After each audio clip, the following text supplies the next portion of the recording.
안녕하세요. 여러분 바다소리입니다. 오늘은 2019년 8월 14일 오후 2시 소원 고등법원에서 있었던 경기도지사 이재명 항소심 결심 공판에서 김종겸 변호사의 최후 변론에 이어서 나승철 변호사께서 공소 기각을 주장한 이유에 대해서 방송하겠습니다.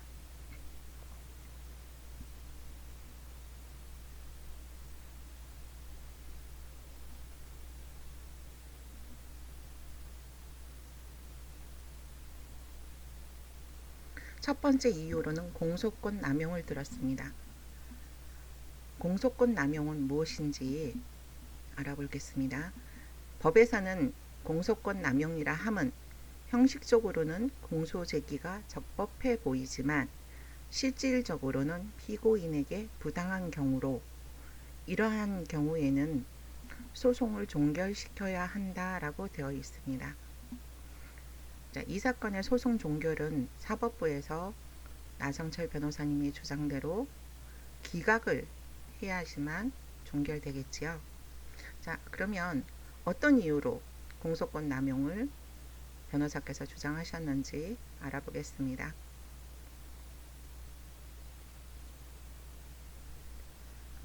첫 번째 이유, 검찰은 공소 제기 당시 2013년 교통사고 이전에는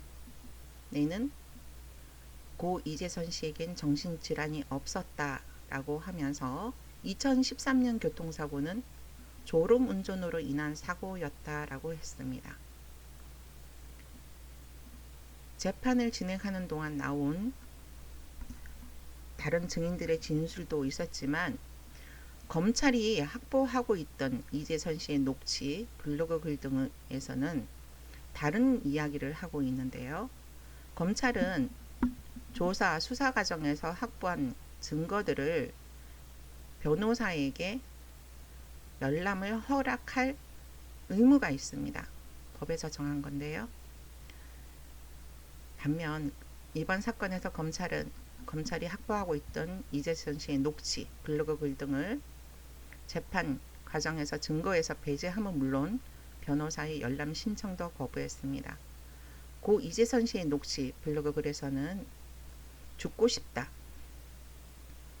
2013년 교통사고는 자살하려고 본인이 의도적으로 낸 사고였다라는 그런 글과 음성 메시지가 있는데요. 왜 검찰은 이것들을 숨겨야만 했을까요? 자, 두 번째 주장. 고 이재선 씨는 2013년 교통사고 이전에는 정신질환 의심 정세가 없었고 조증약을 복용한 사실이 없었다라고 했습니다.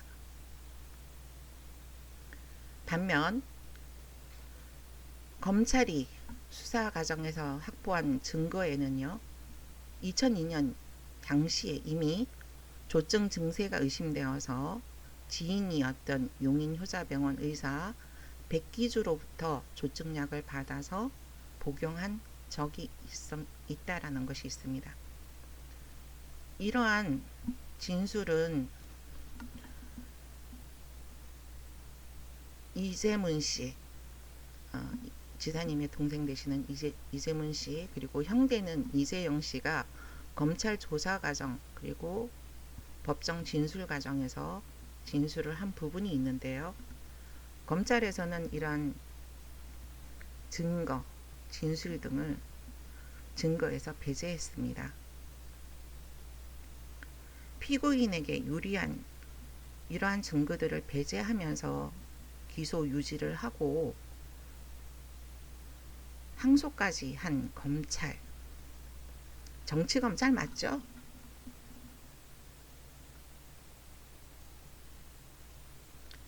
자, 나승철 변호사가 주장하는 세 번째 증거는 검찰은 재판부의 증거의 열람 허락이 떨어진 뒤에도 온갖 방법을 들어서 열람을 방해했는데요.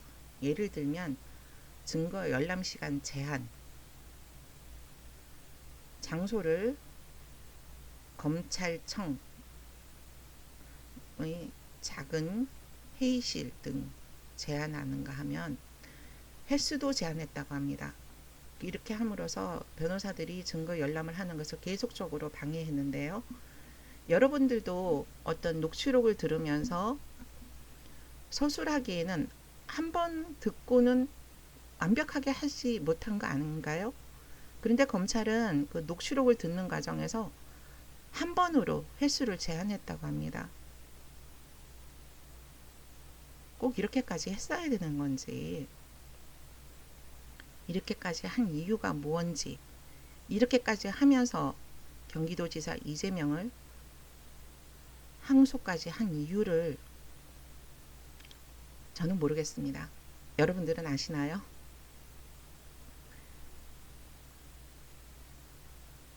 사법부의 어떤 지시사항도 따르지 않는 검찰, 무소불위의 검찰이다라고 스스로 얘기하는 것 같습니다. 이러한 온갖 방해에도 불구하고 변호사들이 법원 증거를 열람하고 찾은 증거들에는 2002년 이미 당시 조증약을 복용한 사실이 있고, 고 이재선 씨는 2013년 교통사고가 본인이 자살을 위해서 의도적으로 낸 사고였고, 그리고 검찰은 항소심에서 결심공판에서 구형 이유로 자의적인 진단을 종용하지 않고 강제 입원, 강제 호송을 하려 했다 했지만, 찾은 증거에서는 어머님께서 병원을 가자고 수차례 권유를 하신 바가 있고요. 다른 형제들, 돌아가신 여동생 이지옥 씨를 비롯해서 큰형부터 많은 형제들이 병원에 가보자고 수차례 권유했다고 이렇게 증거가 나옵니다. 이런 부분은 이재문 씨가 법정에 나와서 진술을 했고요. 지사님 형 되시는 이재영 씨가 2018년 11월 23일 검찰에 출두해서 직접 조사 과정에서 말씀하신 부분입니다. 그런데도 증거로 채택을 안 했죠. 이런 검찰의 공소 사실과 밝혀진 증거는 양립할 수 없다. 준사법기관인 검찰이 증거를 은폐하고 국민 앞에서 공정해야 되는 검찰이 피고인에게 유리한 모든 증거들을 배제하면서 기소, 항소한 것에 대해서는 변호사께서 심히 유감스럽다라고 말씀하셨습니다. 또한 결심 공판에서 검찰의 발언들은요, 다수가 스스로 나는 정치검찰이요 라고 말하는 부분들이 있었는데요. 정치검찰이 왜 일 잘하는 경기도지사 이재명을 굳이 그 자리에서 끌어내리려고 하는지, 재판 과정에서 진행됐던 검찰의 어떤 발언들, 행태들을 제가 앞으로 계속 방송을 할 건데요. 여러분께서 많이 도와주셨으면 좋겠습니다. 이러한 사실들을 널리 공유하고 국민들이 알게 함으로써 지사님께 도움이 되지 않을까라고 생각합니다.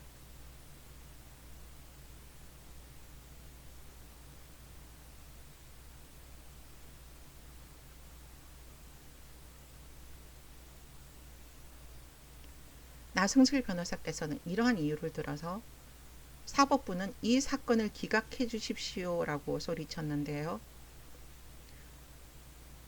그 이유로 첫 번째, 공소장 일본주의 위반. 검찰은 공소 제기할 때 공소장만 내밀어야 합니다. 그럼에도 이번 검찰은 공소장에 혐의 사실 그리고 적용되는 법률 외에도 박인복 씨의 진술이라든가 모동희 씨의 진술 등 사법부의 어떤 사전적인 편견 없이 재판에 임할 수 있는 예단 배제주의도 위반했고요. 검찰이 공소권이 남용된 수많은 이유를 들어서 나성철 변호사께서는 법원은 이 사건을 기각해 주시기 바랍니다 라고 말씀하셨습니다. 자, 나성철 변호사께서 이렇게 주장한 것은 검찰과 달리 검찰은 추론과 자의적인 판단에 의해서 기소를 하고 구형을 했지만 나승철 변호사는 제시된 증거들을 들이밀면서 또박또박 왜 이 사건이 기각되어야 하는지 얘기하셨는데요. 법원에서 이 기각 요청을 받아들여 줄지는 두고 봐야겠습니다. 여러분이 법정에서 보았던 당차고 대찬 나승철 변호사님, 이분이세요? 굉장히 당차게 생기셨죠? 이분 이제 경력상을 보면 빠진 게 있습니다. 이분은요, 서울 변호사협회 회장을 역임하셨던 분이세요. 아, 여기 있네요. 자, 45회 사법고시를 패스하고 사법연수원 35기입니다. 이분이 특별한 이력이 있는데요. 여러분 잘 아시는 해경궁닷컴 사건. 거기서 김혜경 여사님을 해경궁 김씨 계정 주인이다 라고 말하는 3,000명의 소송인들, 그 소송 대리를 했던 이정열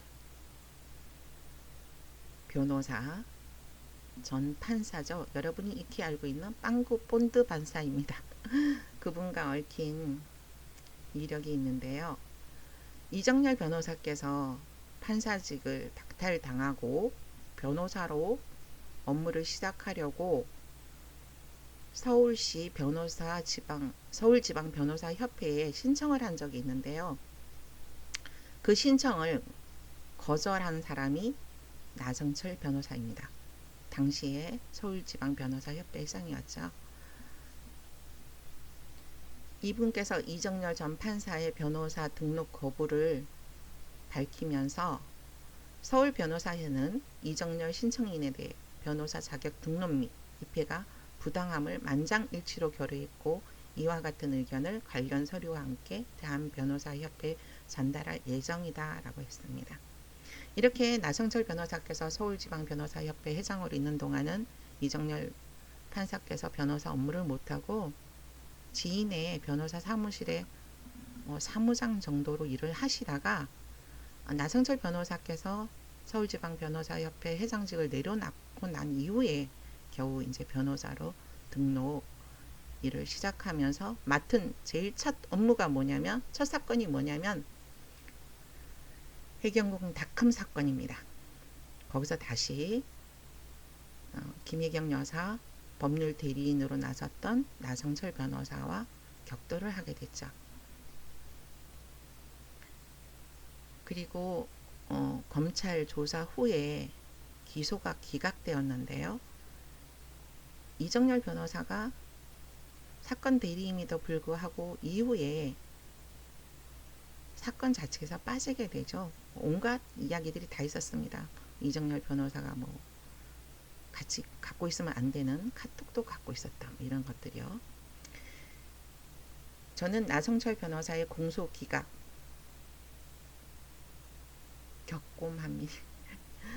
격하게 공감합니다. 이번 일은 정치 검찰이 보여준 무능함, 그리고 경기도지사 이재명에 대한 정치 탄압에 가까운 기소를 이어간 검찰이 부른 대형 참사라고밖에 볼 수가 없어요. 법정에서 큰 소리로 법원에서는 이 사건을 공소 기각해달라고 예치던 나승철 변호사님의 목소리가 아직도 기억에 생생한데요. 나승철 변호사님 응원합니다. 자, 제가 방송을 하면서 여러분께서 이 워터마크가 뜰 텐데요. 이 프로그램을 구매하기 전에 제가 쓸 수 있는 프로그램인지 계속 시험을 해보고 있는 상황이라서 보시기에 불편을 드렸다면 죄송하고요. 제가 이렇게 유튜브 방송을 하게끔 도와주신 분들께 감사드립니다. 정량희 선생님, 박은교 선생님, 그리고 양산시민 원영철, 수제비 윤창현, 그리고 또한 강물 언니, 그리고 말씀드릴 수 없는 몇 분들 감사드리고요. 여러분들 응원과 격려에 힘입어서 계속적으로 법정에서 보았던 검찰의 어떤 정치 검찰 같은 행태, 발언 등에 대해서 계속 방송을 할 텐데요. 여러분께서는 많이 공유해 주시고 많이 도와주셔서 일 잘하는 경기도지사 이재명을 함께 지지했으면 좋겠습니다. 여러분 감사하고요. 지금까지 바다소리였습니다. 고맙습니다.